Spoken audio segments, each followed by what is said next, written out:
Hello Anashe, and how are you doing, beautiful people? Facebook and YouTube and all the social media places that might watch this video. I'm doing quite well. This is the holiday season in Israel, so I get the next week off. Not that I don't have what to do, but I wouldn't be going to work. So this is a time for me for deep ritual and meditation and working on some spells and offerings. But before I get there, I really would like to share with you another chapter of this web series that is called Let's Read Ancient Spells. And I'm reading this spell from a recent acquisition to my already vast library. This is the Spells of Charms of the Museum of Witchcraft and Magic. And this has a lot of hand-printed or handwritten charms and spells that appears in the museum itself. And in this series I like to read and inform you of ancient spells that existed way before Wicca took over or before neo-paganism took over, to show you that there are practical spells of the ancient past that could be in fact practiced today. So this spell that I have chosen, and I have chosen another spell from this book that I'm going to read at a later time, is a charm to protect yourself from ghosts. And it's not just about keeping yourself from ghosts, it's keeping yourself from all sorts of evil manifestation. And the way this charm works reminds me of two very interesting traditions. So let's read it and review it. 2 9-inch lengths of ash and elm wood bound together with a string and the knot sealed with red sealing wax, kept on the mantel shelf of a cottage at Bollington, Cheshire, as a charm to keep the cottage clear of ghosts, hobgoblins, and all things that might lurk in the dark corners. This belief was widespread in the country during the 1890s and is still practiced in the north today. So it's from the 1890s, so it's more than 100 years old, so it's confirmed to be an ancient spell, in fact.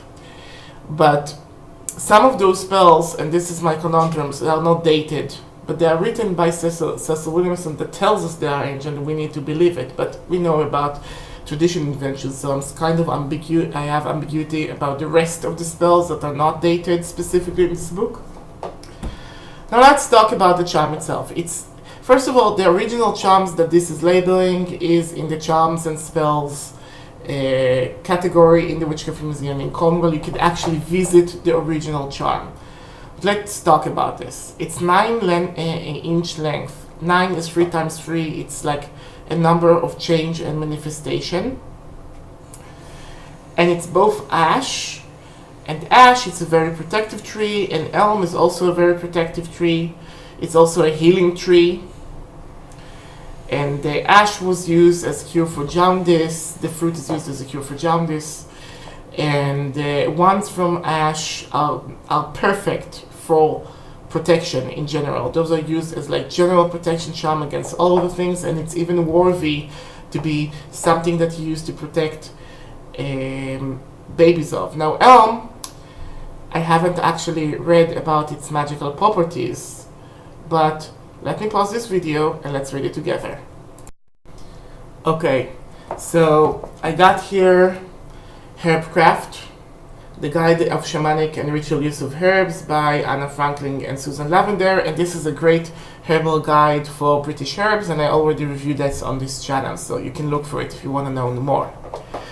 So a few other names of it is Elven Elm, Elven Tree. Its planetary ruler is Saturn.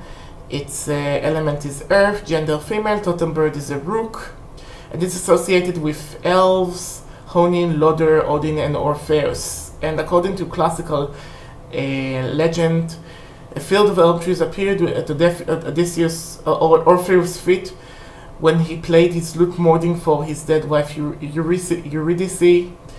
The witch elm was said to be a favorite meeting tree of witches. And the Orpheus myth is a very important one for us to understand the connection between life and death in ancient like mythological in ancient Greek mythology. So every single herb and plant there is connected to necromancy or the other world, and its connection with elves will actually, yes, would make that protection specialized against elves. Like you got the protection wood and you have the elven wood. Now, how do you make sure that the elven wood doesn't summon elves instead of repelling them? Well, you connect them with protection, and you bind them together with red cord, which represents a umbilical cord, and you seal it with wax. That means this is a single object now.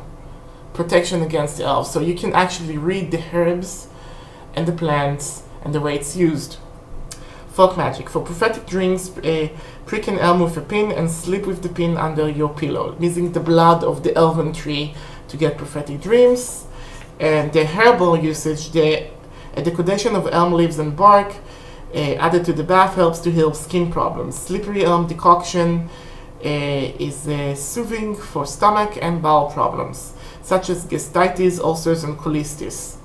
It can also be taken for diarrhea and used in poultice and abscesses of ulcers, meaning it heals the skin and gives you a beautiful sheen. This is done by mixing a powdered bark with hot water to make a paste. And the magical uses is the lesson of the elm is finding strength to fulfill one's responsibility and obligations, used as a bathing herb or incense. A tree of inspiration and favorite of a woodland sprite, unless you put some protection in there and bind them both together like that chance suggests. Now, elms and ashes, they are growing everywhere. Now, I ever used slippery elm before for beauty spells and for glamour spells and invisibility spells, and it's a very important ingredient there that is somewhat forgotten. But it's easily attainable everywhere. They grow basically everywhere in the Western Hemisphere of the world, maybe even China and Asia, I'm not sure. And they use them in Israel for gardening, for gardening. So you can just like go there, give a little offering for the tree, and pick some of the tree and use it, or for all sorts of magic. So this is a very good, solid charm against negative manifestation. Now, this reminds me both the usage of short sticks in Palo Mayombe, that they use sticks as wands, as protection. They burn a little edge to use it as a painting chalk, or they grind it a little bit into a magic powder. That reminds me something that comes from Africa, but it also reminds me how the folklore of the Druids was so instrumental about about the British Isles, and maybe, just maybe, we would like to imagine it. So maybe this is something that remained from that old era in the memory of the villagers and was given to us today. Think about this. Thank you, Anashe, and please have a pleasant day. Continue reading ancient spells. Goodbye.